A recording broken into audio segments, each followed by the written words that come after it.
Good morning. It is Tuesday morning, March 3rd, 2020, and it's time for your morning walk with me, Sophfronia. I'm here on the campus of Wabash College in Crawfordsville, Indiana. I am visiting the Wabash Center for Teaching of Religion and Theology. My friend Nancy Lynn Westfield is the director of the program, and I'm here preparing for some work I'm going to be doing here, teaching workshops and talking about writing. Now, something interesting has come up in talking about writing. I was speaking with another facilitator here about something that she was writing about family. And one of the things I was speaking to her about was the fact that when you share a story, sometimes the biggest gift you can give the reader is not only the details of the story, but sharing your thinking, especially when there is a shift involved, where your frame of mind has changed, you've made a decision that was hard to make, you changed your mind about something, you worked your way through a trauma. And I find that is the difficult thing for so many people, that they share experiences and they know, okay, I've been through that too, but that the question that they're answering is, how did you get through that? How did you think your way through that? Now, I'm calling it the shift for our purposes here.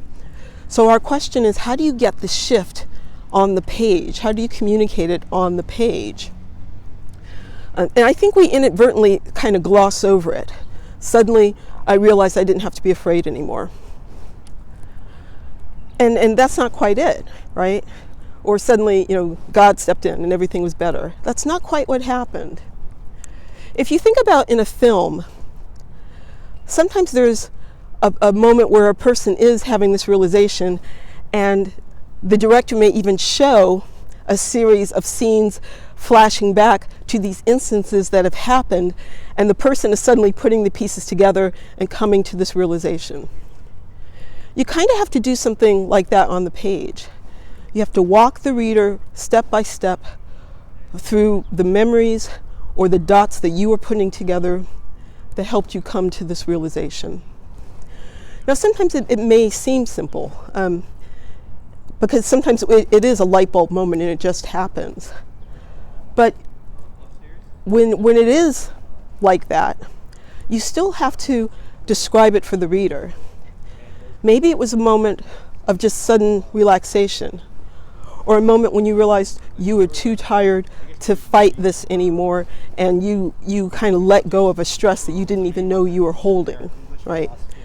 But the point is to try to be specific in the way you describe it to the reader, right? To help them see how they can possibly think their way through a similar shift.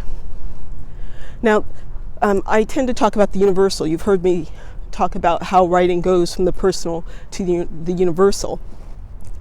This isn't necessarily something that makes a piece universal, but it does make it an even bigger shared experience. And I think it becomes an even bigger gift for the reader, because I really feel as though people don't want just to read, okay, yes, that happened to me too, but they really want to know how to think and how to work through something. So consider that next time you're sharing a story, especially one that has involved a change in you.